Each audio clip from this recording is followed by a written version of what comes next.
കുഞ്ഞിന് തരാൻ ഇവിടെ കാശില്ല. അയ്യോ അതെന്താ? ഞാൻ കൃത്യമായിട്ട് പലിശ തരാം. കൃത്യമായിട്ട് പലിശ തരും ഞാൻ. ഞാൻ കാശ് തന്നെങ്കിലല്ലേ കൃത്യമായിട്ട് പലിശ തരേണ്ടതുള്ളൂ. ഞാൻ പൈസ തരുന്നില്ല. കുഞ്ഞു ചെല്ല്. കുഞ്ഞ് ചെല്ല്. മറിയ പറഞ്ഞാൽ പറഞ്ഞതാ. എന്നെ ഡൗട്ട് ആയിട്ടാണോ? പിന്നെ എന്റെ ഹൗസ് നമ്പർ ഞാൻ പറയാം. നമ്പറിലുള്ള വിശ്വാസക്കേടൊന്നുമല്ല, കർത്താവിൽ ഇത്തിരി വിശ്വാസം കൂടുതലുള്ളത് കൊണ്ടാ. നീ ഭക്ഷിക്കാൻ വിധിക്കപ്പെട്ട ധാന്യമണിയിൽ നിന്റെ പേര് എഴുതിയിട്ടുണ്ടാവും എന്നാണല്ലോ. കുഞ്ഞ് തരാൻ ഉദ്ദേശിക്കുന്ന പലിശക്കാശിൽ ഞങ്ങളുടെ പേര് കാണുന്നില്ല. അതുകൊണ്ട് കുഞ്ഞ് ചെല്ല്.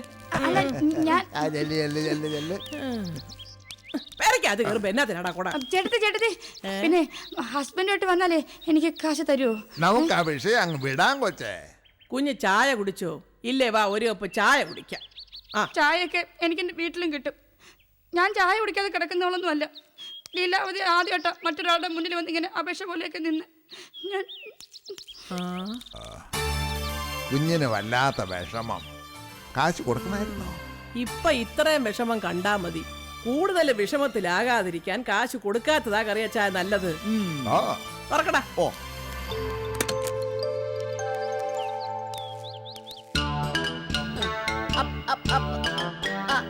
അങ്ങനെ മക്കൾ ട്രൈ ചെയ്യും.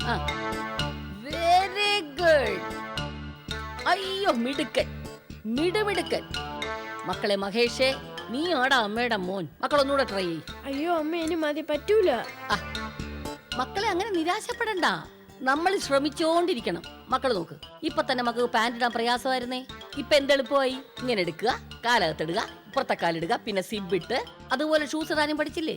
മോൻ അതുപോലെ ശ്രമിക്കും. അമ്മ കാണിച്ചതാ. അയ്യോ മക്കളെ അങ്ങനെ പറയരുത്. അതായത് മാതാപിതാക്കൾക്ക് കഴിയാത്തത് മക്കളിൽ കൂടി സാധിച്ചെടുക്കും. അപ്പൊ ഞാൻ കഴിക്കുന്ന എനിക്ക് വേണ്ടിയല്ലേ, എന്റെ മക്കൾക്കാ? മക്കളെ തർക്കുത്തരം പറഞ്ഞ് നീ പഠിക്കരുത്. അമ്മയ്ക്ക് റാങ്ക് കിട്ടുന്നതിനേക്കാളും സന്തോഷം എന്റെ പൊന്നുമക്കൾക്ക് റാങ്ക് കിട്ടുന്നതിലല്ലേ. അതിന്റെ ഗുട്ടൻസ് പിടികിട്ടണമെങ്കിലേ നീ നാളെ ഒരു അമ്മയാവണം. അയ്യോ നീ ആങ്കൊച്ചല്ലേ മക്കളെ, നീ ഒരു അച്ഛനാവണം. ഏതായാലും മക്കൾ അതിങ്ങിതാ അമ്മ കാണിച്ചു തരാം. കണ്ട, ഇത് കണ്ട. ആദ്യം നമ്മളിങ്ങനെ പിടിക്കുക, പിടിച്ചിട്ട് ഇങ്ങനെ നമ്മൾ ഇതിനെ ചുരുട്ടണം. ഇങ്ങനെ ചുരുട്ടിയിട്ട് ഓരിങ്ങനെ എടുക്കുമ്പോൾ ഇങ്ങനെ ഇങ്ങനെ താഴെ പോവും മോനെ. പക്ഷേ നമ്മൾ നിരാശപ്പെടാൻ പാടില്ല, വീണ്ടും ശ്രമിച്ചുകൊണ്ടിരിക്കണം. നോക്കാം. വീണ്ടും നമ്മൾ എടുത്ത് ഇത്ര ഇടം വരെ എത്തുമ്പോ വീണ്ടും ഇത് പോവും, താഴെ പോവും. അത് അമ്മയ്ക്ക് ദേഷ്യം വരുന്നോ? അമ്മയ്ക്കാ? അമ്മയ്ക്ക് ഉള്ളിലൊരു ലക്ഷ്യബോധമുണ്ട്. ആ ലക്ഷ്യബോധം അമ്മയെ വിജയ സോപാനത്തിലെത്തിക്കും. നാശം എന്ത് ചെയ്യും? ഇപ്പൊ നോക്കൂ മക്കളെ, എന്റെ അയ്യപ്പാ സ്വാമിയേ ശരണമയ്യപ്പ. ഫിനിഷിംഗ് പോയിന്റ് കാല് വെക്കാൻ തുടങ്ങിയപ്പോ കാല് വെച്ച് തന്നെ തള്ളിയിട്ടു. നമ്മുടെ ആ ചാണകം കൊണ്ടിരുന്ന കൊട്ടയുടെ ആദ്യം അടുക്കളയെ സഹായിക്കാൻ പറ്റുന്ന നാണിയമ്മയ്ക്ക് കൊടുത്തു. ചേട്ടാ, ഇനി ചാണകത്തിൽ നിന്നൊക്കെ കുറച്ച് നമ്മൾ അകന്ന് നിൽക്കണം. സ്പ്രേയുടെ സ്മെല്ലോട് കൂടി വേണം നമ്മൾ അവിടെ ചെന്നിറങ്ങാൻ. ഇത് വലിയ കഷ്ടമായല്ലോ എന്റെ ഡാർലിംഗ്. എന്ത് ഡാർലിംഗ്? ആ ഡാർലിംഗ്, ഈ സതിയുടെ ഡാർലിംഗ്. ചേട്ടാ വിളിയൊക്കെ പഴഞ്ചനാ, സ്റ്റൈല് ഡാർലിംഗിന്. സതി, കാര്യങ്ങൾ അതിരുവിട്ട് പോവാണേ. ഒന്നുമില്ല ചേട്ടാ, സോറി ഡാർലിംഗ്. നമ്മൾ പുതിയ സെറ്റപ്പ് വേണം അവിടെ ചെന്നിറങ്ങാൻ. പറഞ്ഞില്ലേ, നാടോടുമ്പോ നടുവേ ചേരയെ തിന്നുന്ന നാട്ടിൽ. മക്കള് തിന്നോക്കളെ, മക്കള് തിന്ന് ട്രൈ ചെയ്യും. വൺ മോർ, ചുരുട്ട് ചേട്ടാ. ഇതെന്തോന്ന് വേഷമാടി സതി? Night dress. രാത്രി ഇതിട്ട് കിടക്കണമെന്നാ വിശ്വേട്ടാ. നമ്മുടെ ജീവിതത്തിൽ മാറ്റങ്ങളുടെ കാഹളം മുഴങ്ങുകയാണ്. ചേട്ടൻ കൂടെ മാറി, ഞാനും കൂടി കിടക്കട്ടെ. ഓ വൈകി പോയല്ലോ ഈ ഡ്രസ്. എന്റെ ഭഗവാനെ, ഇനി എന്തൊക്കെ കാണേണ്ടി വരുമോ എന്തോ. അയ്യോ എന്റെ കൈ.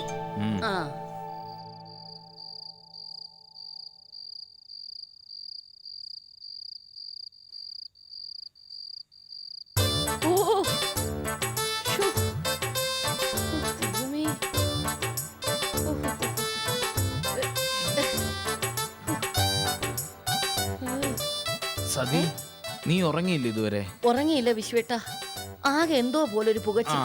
ഇത് തീ പിടിക്കാത്തത് നിന്റെ ഭാഗ്യം. ഡീ, ആ കോമാളി വേഷമൊക്കെ നൂരി മാറ്റ്, അപ്പൊ നിന്റെ പുകച്ചില് മാറും. പുകയട്ടെ, ഇങ്ങനെ കിടന്ന് പുകയുമ്പോൾ ഈ പുകച്ചിലൊരു ശീലമാവും. പിന്നെ ഇതില്ലെങ്കിൽ പുകച്ചിൽ വരുമെന്ന അവസ്ഥയാവും.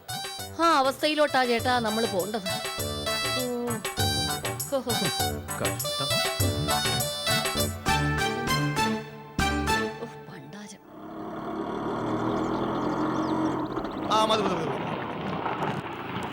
അയ്യോ നേരത്തെ വന്നോ? കുറച്ച് സാധനങ്ങൾ നേരത്തെ എത്തിക്കാന്ന് എല്ലാം പുതിയതാ. ഇറക്കോളൂ ഇറക്കോളൂ.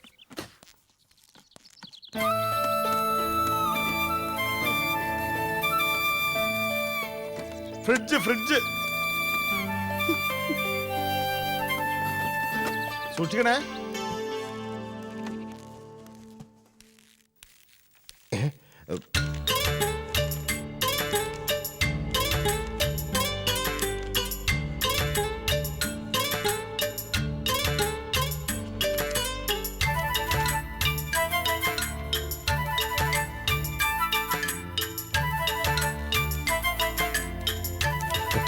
ലീലാവതി, എന്താ സാറേ ഒരു അമ്പരപ്പ്? ഞങ്ങളെക്കാൾ കൂടുതൽ പ്രാവശ്യം ഇപ്പൊ ഓഫീസിൽ വരുന്നത് വൈഫല്ലേ, അപ്പൊ ഇവിടത്തെ കസേര തന്നെ ഇരിക്കട്ടെ.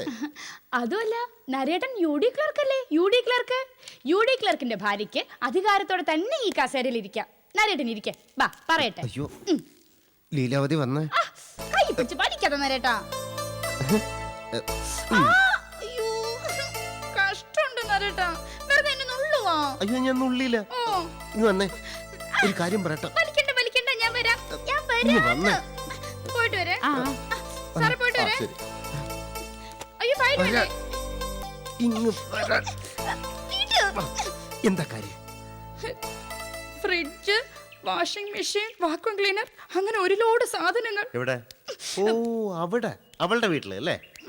എന്റെ ലീലാവതി, അയലത്തെ വീട്ടിൽ എന്ത് വേണമെങ്കിലും നടക്കട്ടെ, അതൊക്കെ നമ്മൾ ശ്രദ്ധിക്കാൻ പോകുന്ന എന്തിനാ? അങ്ങനെയൊക്കെയല്ലേ പറയുമെന്നേ? അല്ല, അതല്ല പറയുന്നത്. എപ്പ നോക്കിയാലും ഇങ്ങനെ അയൽവക്കത്തോട് നോക്കിയിരിക്കുന്നത് ശരിയല്ല. ഇങ്ങനെ തന്നെ പറയണം. ഞാൻ വിചാരിച്ച എന്താണെന്നറിയോ, അവള് വാങ്ങിയ സാധനങ്ങളുടെ ലിസ്റ്റ് ഞാൻ പറയും, അപ്പൊ നരേട്ടൻ പറയും ഉയ്യോ അവൾ അത്രയും വാങ്ങിച്ചോ, എങ്കിൽ നമുക്ക് അതിന്റെ ഇരട്ടി വാങ്ങണം, വാ ഇപ്പൊ തന്നെ പോവാ. അങ്ങനെ ഇപ്പൊ തന്നെ പോയി വാങ്ങായിരുന്നു. നമ്മുടെ വീടിന്റെ പിന്നാമ്പുറത്ത് പണം കായ്ക്കുന്ന മരം ഉണ്ടായിരുന്നെങ്കിൽ. കരയരുത് ലീലാവതി, കരയരുത് പ്ലീസ്. റോഡാണ് പ്ലീസ്. കരയാനല്ല, എന്റെ കുഞ്ഞിഷ്ട ഇതൊക്കെ കേൾക്കുമ്പോ എനിക്ക് എന്റെ ജീവൻ എടുക്കാനാ തോന്നുന്നത്. ബുഷ് അമേരിക്കയുടെ പ്രസിഡന്റായി. ബുഷിന് പണം കായ്ക്കുന്ന മരം ഉണ്ടായിരുന്നോ? ഇല്ലല്ലോ. ടാറ്റ, ബിർല, അംബാനി ഇവരൊക്കെ ഓരോ സ്ഥാപനങ്ങൾ കെട്ടുന്നു. മരത്തിൽ നിന്ന് കാശ് പറിച്ചിട്ടാ? മനസ്സ് വേണം നരേട്ടാ, മനസ്സ്. ഒരു മത്സര ബുദ്ധി വേണം. തന്റെ ഭാര്യ അവൾ ആരുടെയും മുന്നിൽ തോൽക്കാൻ പാടില്ലെന്ന് ഒരു ദൃഢനിശ്ചയം വേണം. നേരത്തെ മഹാത്മാഗാന്ധിയുടെ കാര്യം പറഞ്ഞല്ലോ, ആ മഹാത്മാവ് ഭാര്യയ്ക്കും സൽപ്പേരുണ്ടാക്കി കൊടുത്തു, കസ്തൂരിബായി ഗാന്ധി. എനിക്കറിയാം, തെറ്റിപ്പോയതാ എന്ന് പറഞ്ഞ എടി വാഷിംഗ് മെഷീനൊക്കെ വാങ്ങണമെങ്കിൽ കാശ് വേണം. അറിയാലോ, നമ്മൾ തുല്യ സൂക്ഷ്മമായി ജീവിക്കുന്നവരാ. അങ്ങനെ തുല്യ സൂക്ഷ്മമായിട്ട് ജീവിക്കുന്നവർക്ക് ലോൺ തരാൻ വേണ്ടിയാ ബാങ്കുകൾ തുറന്നു വെച്ചിരിക്കുന്നത്. ചോദിക്കുന്നതിന് ഇപ്പൊ ലോണാ? അല്ല ലീലാവതി, ഈ ലോണൊന്നും വേണ്ട, ഒന്നും പറയണ്ട. ലോണിന്റെ കാര്യമൊക്കെ ഞാൻ ശരിയാക്കിക്കോളാം. നരേട്ടൻ ബാങ്കിൽ വന്ന് ഒപ്പിട്ട് കാശ് വാങ്ങിയാൽ മാത്രം മതി. ലീലാവതി വേണ്ട, ഒന്നും പറയണ്ട, ഞാനൊന്നും കേൾക്കുന്നില്ല. ലോൺ ബാങ്കിൽ നിന്ന് ലോൺ. ലീലാവതി